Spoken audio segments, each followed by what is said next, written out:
안녕하세요. 팝콘 심리의 지니? 연희입니다.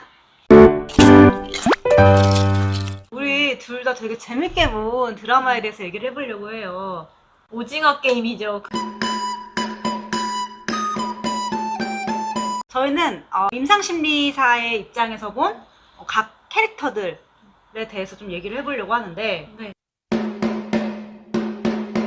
사람들의 갈등, 역동, 막 그런 관계 이런 것들에 되게 집중이 되더라고요. 그러니까 그 극 중의 심리에 내가 좀 더 몰두되게 만들어서 오히려 흥미가 확 올라가는. 거의 막 약간 이입해서 나였으면 저기서 죽었다. 나였으면 저 게임 못했다. 이미 그 공유 뺨맞기부터 지하철에서 뭐 하시는 거예요? 공유 딱지 치는 장면 보고 저거 스크리닝이네. 스크리닝이 뭐죠? 선별검사.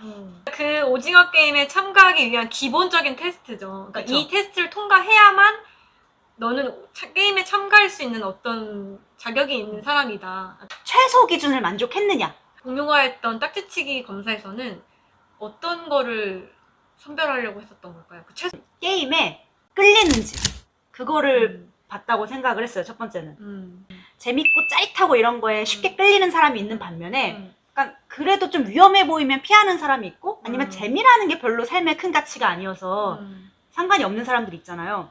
내가 어쨌든 이걸 해서 저 10만 원을 딸 수 있을 거라고 생각하는 사람들이잖아요. 그렇죠. 네. 그리고 10만 원을 따고 싶은 사람들. 그 사람들이 궁지에 몰려서 돈이 한 푼도 없는 사람들이잖아요. 근데 10만 원도 없는데 이걸 시작했단 얘기잖아요. 딱지 게임을. 근거도 없는데 그냥 왠지 딸 것 같다고 생각하는 사람들. 도박에 어떤 끌리는 사람들하고 비슷하겠네요. 실제로 도박 중독자들의 어떤 인지적 특징을 살펴보면 자신이 이길 확률을 과대 추정한대요.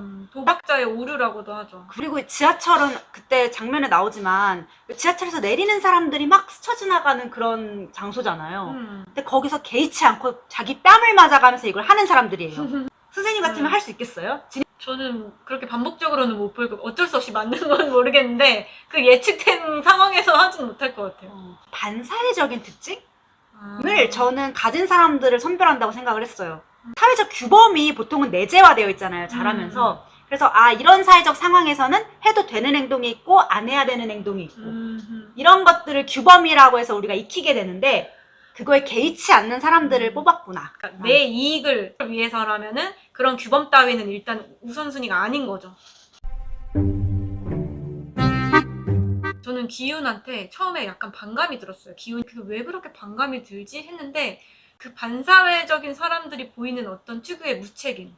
흥미만 추구하면서 자기 욕구만 중심하면서 실제로 어떤 생활의 중요한 부분에 대해서는 회피하려고 하고 무책임하게 해버리는 그 특성이 보였나 봐요. 지금 생각하니까. 보통 우리가 반사회성 인격장애 혹은 사이코패스 하면은 막 사람 찔러 죽이고 동물 찔러 죽이고 죄책감 못 느끼는 거 아니냐 딱 그거 하나만 생각하시는데 그것만 있는 게 아니라 방금 얘기한 게 굉장히 중요한 진단 기준 중에 하나거든요. 무책임. 그러니까 욕하는 사람들 많았을 거예요. 처음에 저 불쌍한 나물 팔러 가는 늙은 어머니 등골 브레이커. 그럼 사지 멀쩡하니까 노력하면 이거 되게 꼰대 같네요. 사지 멀쩡하고 저렇게 잘생겼으면 뭐라도 해서 돈을 벌 수 있을 텐데 건실하게. 되게 나이 많으시는 분들. 바로 그 부분에서 그래서 제가 그렇게 비호감을 가졌나 봐요. 그러니까 뭔가 우지랑만 넓은데 막상 자기의 어떤 생활에서 되게 무책임하고 어떤 딸한테 그 생일날 그 떡볶이 하나도 잘 못 사주는 그런. 미워할 수는 없는 캐릭터인데요. 그래 쓰레기긴 한데 그래도 그렇게 나쁜 쓰레기는 아니야. 이렇게 좀 그래서 그런지 좀 안 맞는 성격들이 같이 묶인 느낌이 들었어요. 그래서 더 인간적이지 않았을까요? 어떤 한 가지의 특성만 가진 사람은 없으니까. 보통은 다 얘는 이런 점이 싫고 이런 점이 좋고 다 섞여 있잖아요. 그쵸. 기훈도 좀 그런 걸 잘 반영한 캐릭터인 것 같아요. 약간 현실적인 캐릭터?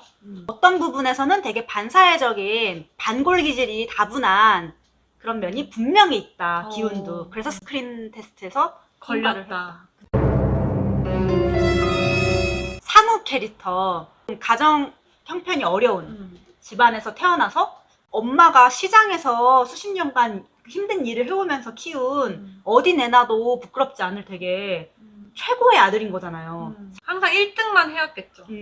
다른 누구의 도움도 없이 스스로 자수성가했다고 생각했을 캐릭터죠. 그래서 되게 그 집안의 어떤 희망이었을 거예요. 그 어머니의 오로지 삶의 빛. 플랜카드 걸려져 있었을 것 같아요. 그랬을 근데 아마도 서울대 경영학과에 수석 입학한이라는 그 멘트가 상우한테는 되게 싫었을 것 같아요. 되게 양가 감정이 있었겠죠. 이거 아이덴티티였을 거예요.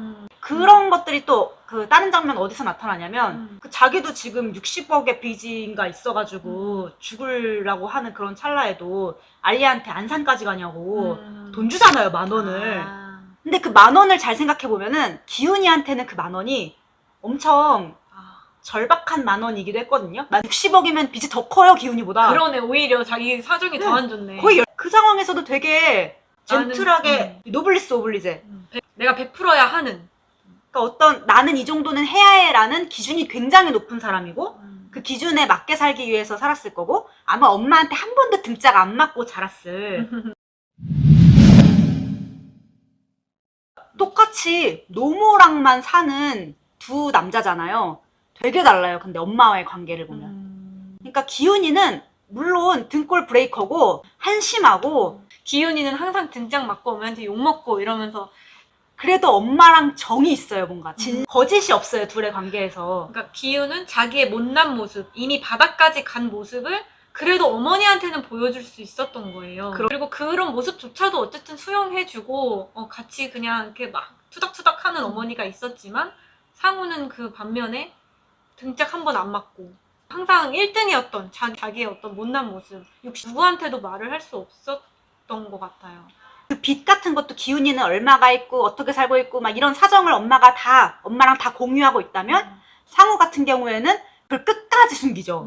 엄마하고 진짜로 솔직해질 순 없었던 거죠. 엄마도 그랬던 것 같아요. 그 자살했을 때 전화 장면 기억하시나요? 그 어머니가 이제 외국에 출장 가 있는 줄 알고 아들이 사실 빚 때문에 도망가 있는 건데 그것마저도 거짓. 그것도 거짓이었죠. 그 상황에서 이제 외국에서 이제 들어올 때 뭐 선물 같은 거 사오지 말아라 라는 얘기를 하잖아요. 나는 아무것도 필요 없다 이러면서 진짜로 막 외국에서 어디 올 때 야 너 진짜 아무것도 사오지 마. 괜찮아. 난 괜찮아. 나 절대 신경 쓰지 마. 너 절대 사오지 마. 나 다음 달에 생일인데 넌 절대 신경 쓰지 마. 비싼 거 사지 마. 어이씨. 괜찮아. 지금부터 선물 알아봐야 될 것 같잖아. 어머니도 상우한테 100% 솔직하지는 못했겠죠. 왜냐면 우리 아들 고생하고 있고 그러니까 나 고생하는 거는 얘기 안 했을 거고 어머니가 진짜 원하는 것도 사실 얘기 안 했을 거예요. 그리고 솔직히 이랬을 것 같아요. 너는 어찌 된 게 엄마 전화도 안 하고 엄마 얼굴 한번 보러 안 오냐고 출장 가기 전에 와야지. 이게 엄마의 진짜 마음일 수도 있어요. 맞아. 그것조차 서로한테 얘기를 할 수 없는 사이. 자살하는 사람들이 자살을 결정하는 데 가장 이제 좀 결정적으로 영향을 미치는 게 소속감이라고 하거든요. 그러니까 내가 더 이상 이 세상을 살아도 나를 받아줄 수 있는 곳이 없다. 내 주변에 뭐가 없다 하면은 자살을 결정하게 된대요. 그 외로움과 고립감. 어느 누구와도 나는 닿아있지 못한다. 라는 그 생각 때문에 자살을 하게 된다고 하는데 그 기훈이랑 상우 얘기한 거랑 또 연결이 돼요. 기훈이는 그렇게 살고 있어도 자살할 생각은 안 했어요. 근데 상우는 자살하려고 했죠. 상우는 누구랑도 그렇게 연결이 되었다라는 게 없었던 거예요. 왜냐면 자기의 가장 가까운 사람인 어머니에게도 솔직하지 못했으니까. 그리고 상우는 이제 소시오패스다, 사이코패스다. 아까 그 자기의 이익을 위해서라면 사회적 규범이나 어떤 윤리적인 것도 포기할 수 있는 그게 반사회성 성격장애의 어떤 대표 특성인데 그런 게 좀 잘 드러나는 캐릭터인 것 같아요. 알리는 끝까지 사람을 믿잖아요. 근데 그 장면에서 그렇게 머리를 써서 어떤 거짓을 한다던 게 자기 이익을 위해서 한 거죠. 그쵸. 이 사람이 심지어 죽는데. 근데 그 반사회적 성격 장애도 세부적인 특성이 있거든요. 그러니까 아예 죄책감이나 공감이 결여된. 근데 그나마 죄책감을 느낄 수 있는 그 유형이 나뉘어져요. 근데 상우는 저는 그래도 이 후자가 아닐까 싶거든요. 죄책감을 느낄 수 있는? 네, 그러니까 덕수가 좀 죄책감이 없는 그런 전형적인 어떤 깡패라는 전형적인 깡패? 네. 상우는 그 인간적인 게 그래도 남아있지만 자기 이익이 더 먼저인 세련된 사이코패스죠. 몇몇 장면에서는 그 인간적인 걸 조금 꺼내려다가 많은 장면들이 있잖아요. 그 장면, 그 형 하고 불러서 이제 이정재가 기훈이가 딱 돌아봤다가 아니야 하고 아니야. 그때는 원래 자기가 무슨 게임인지 알고 있었고 그거를 좀 말을 해줄 수도 있는 상황이었는데 꼭 참죠. 그 상우가 어떻게 그동안 살아왔는지가 좀 그려지더라고요. 다른 사람들을 다 경쟁자, 내 주변 친구들을 다 경쟁자로 여겼을 거고 1등을 하려면 내 위에 아무도 없어야 돼요. 그 모든 사람들이 다 나의 적이나 마찬가지죠. 왜 무궁화 꽃이 피었습니다 할 때는 이게 꼭 한 명만 살아남는다는 어떤 명확한 그런 건 없었잖아요. 그 6개의 게임을 통과해야 된다는 어떤 그것만 있었지. 그래서 상우가 도와줬어요. 그러니까 여기서 그러네. 네, 그땐 처음에, 도와줬네.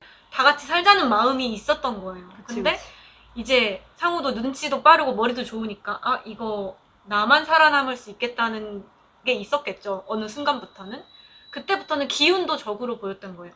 어쨌든 내가 처치해야 될, 어쨌든 내가 이겨야 될 대상으로 본 거죠. 근데 어쨌든 사이코패스다. 그렇다. 네.